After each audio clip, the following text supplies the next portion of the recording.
Business Profiles, the show where we actually talk to business owners just like ourselves, find a little bit of their background, where they've come from, where they're going, and what are some of their pieces of advice for business owners everywhere to take them from where we are now to where we want to go. This week's show, Mr. John Broons, the family business guy. Well, welcome to the show, John. Great to have you here. John, one of the questions I think that comes up a lot is, what's it like being a family business advisor? Can you describe that to us? Being a family business advisor is an interesting job. I get to share with individuals about their families and their lives, where they're going, where they want to go. I'm able to share with the family leaders where they also are and where they think they can go. We get to talk about the future. We get to talk about things that are present. I go looking for what they don't know, and hopefully work with them to open their eyes and see opportunities for them moving forward. So, John, what was your first job? My first full-time job, I left school at 17 and went straight to work in the family business. What did I do? I swept floors, I cut wood, and within a short time I became apprenticed to a carpenter who was working in one of our family businesses divisions, the building company. So for a year or two I was working on building sites, chopping wood, cleaning up, measuring, learning about the building trade. My first paycheck, what did I buy with my first? I think I probably bought a record. I was interested in music in those days, I still am, but the rock and roll of the late 60s, early 70s was interesting, and I think I bought myself something like a Deep Purple. So John, you've come a long way, but what are some of the new skills that you've acquired that you think have really helped you? New skills I've learned along the way. Finance was one, working with an ex-public company accountant who worked in our family business, spent a fair bit of time educating me with boardroom etiquette and governance, understanding numbers, budgets, projections, and the way that numbers reflect on the balance sheets and the profit and loss, how everything is combined. Logistics was another thing that I spent time with, knowing the difficulties of remote operations as well as geographical locations when you're working from multiple sites. Larger businesses will be working in different areas, so they can have different cultures. So there was quite a bit of learning about that. I think as well, probably in the manufacturing side of things, machinery, the capacities, different shifts, people, and probably the thing that I glean out of most of this is it all relates back to people. So dealing with families who are in business, growing up in a family business, having education about family business, pulls all this people stuff together. Well, in amongst running your own business, going from family business to running your own businesses, John, obviously people tell business owners they should have hobbies or something outside of the business to keep them busy. Do you have hobbies yourself? I do have hobbies. The hobbies that I really love, aviation, flying small aeroplanes. I just get a real buzz from it. I've wanted to fly since I was 5. It took me a long time to get my pilot's license. My mother was dead set against me flying, so we had lots of conversations for many, many years. But I finally got my license, and very satisfying. So another thing that I do enjoy is fine wine, or wine, tasting wine, drinking wine, socialising with wine. So in one time in my life I was even a partner in a winery, and I've even sold wine from a wholesale point of view, and the wine thing is something that I've enjoyed for a good 40 plus years. So, what do you find by having hobbies, something that's distinctly different like flying and wine, do you think that helps you in your business by having that mental break? definitely. You've got to have something to think of that takes your mind off your day-to-day work. Stress builds up too quickly, thinking of options and opportunities or possibilities or the negatives. And when you're flying a light plane, I can tell you, you have to think 3 or 4 times faster than driving a car on a highway at 100 kilometres an hour. And when you're planning going up or even coming down, then you really have to be very focused. So the aviation side of things is really great. The wine side of things is much more social. So it really opens doors to places and people. So John, a lot of people that want to go into business for themselves are wondering what it will do for them. You being in business for yourself, what does it give you? What does it mean to you being in business for yourself? Being in business for myself is a really interesting, I'd say it's a job.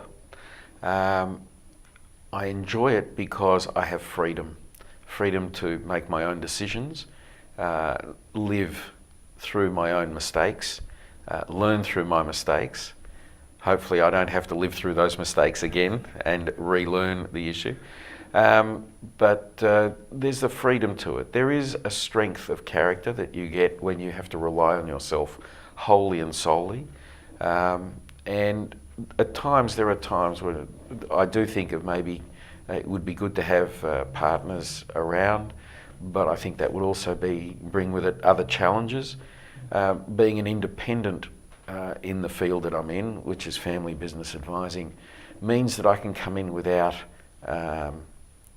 other people's pressures, other people's needs and desires. So I can be totally objective from my perspective and try and take away my own ideas, and when I'm working with a family, specifically work with their ideas.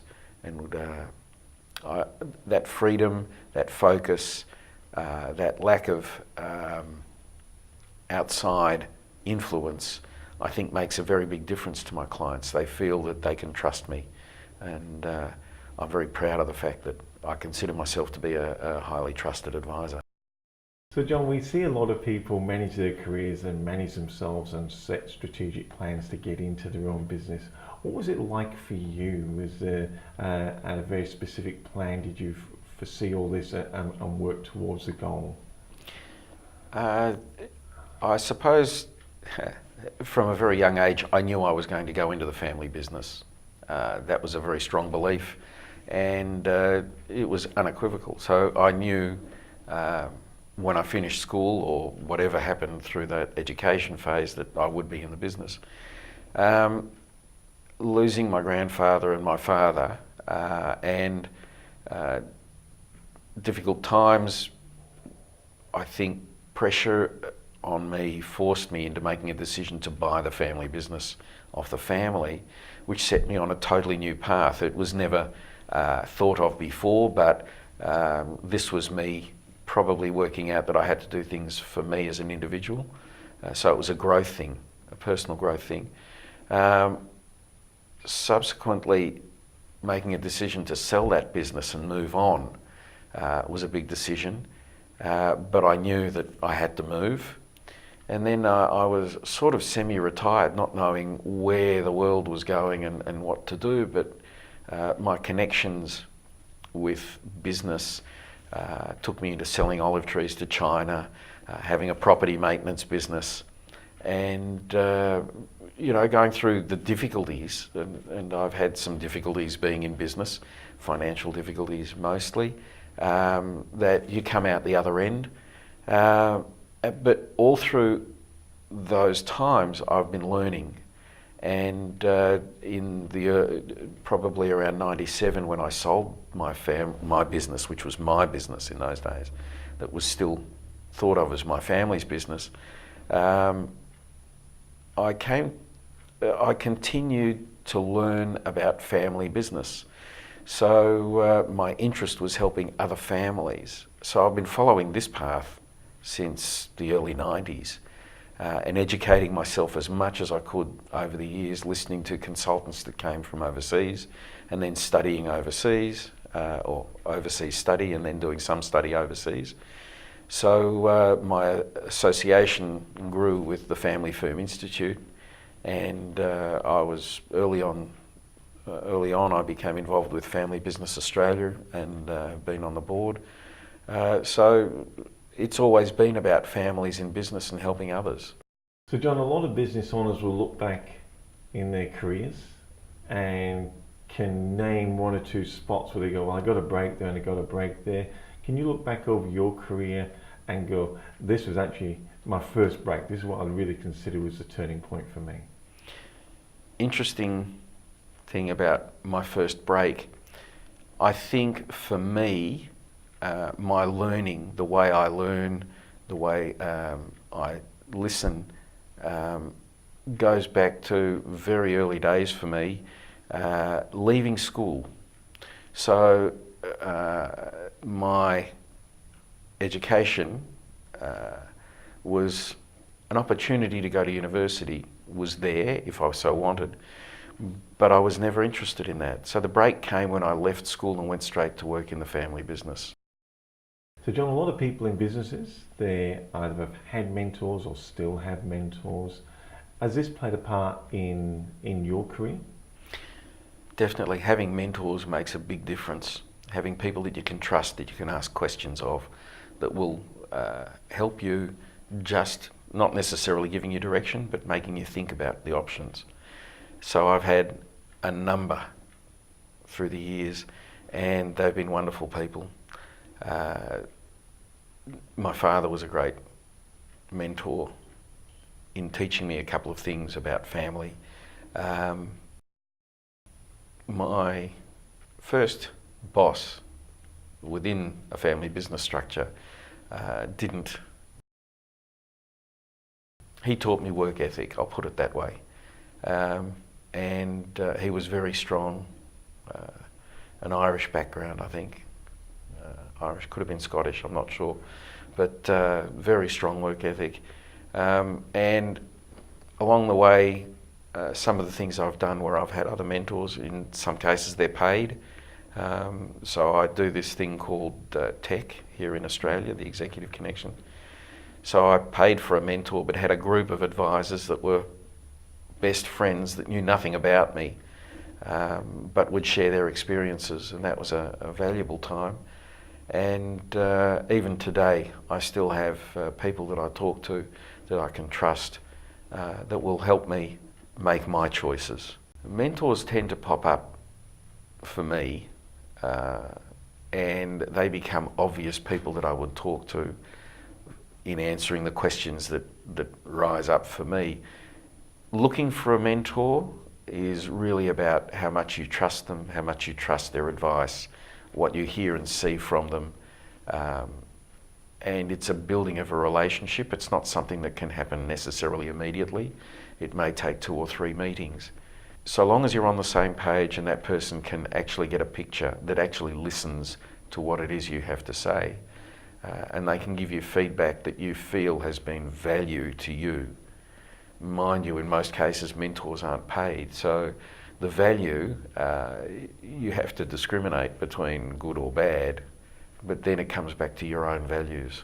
Do you feel there's a burden running and owning your own business? There is a burden in running your own business. The fact that you enter into this agreement with yourself to do something new and different and package it up in such a way that you're dealing with other people, there are rules and there's responsibilities. There's the law in which, or there's the law that governs us. There are governments that we work with. So you have to, it's incumbent on you to, and you have to fulfill documentation, rules and requirements, pay tax, and that's burdensome, to be honest. And knowing that you have other responsibilities other than just making yourself, being able to pay your way and do what you're good at. So I've got to ask you, John, you've run your own family business, you've been in business for yourself ever since you left school at 17 basically. Other business owners out there, someone looking to get into business or are in business themselves at the moment, what piece or pieces of advice would you share with them? I think communication is key, because everything we do is in relationships and is around relationships and dealing with others. So I suppose one little thing is, if you're with other people, one person or a group of 5, listen intently and be the last one to speak. Because if they give you their thoughts after you've given them yours, then you're almost putting yourself over them. If you're the last to speak, you can have heard everything and then make a considered opinion or share your own perspective. John, it's been great having you in the studio once again, and it's been really interesting having that personal one-on-one, discovering John Broons and who you are and what you're about. So thank you very much for coming in. Thanks very much for having me.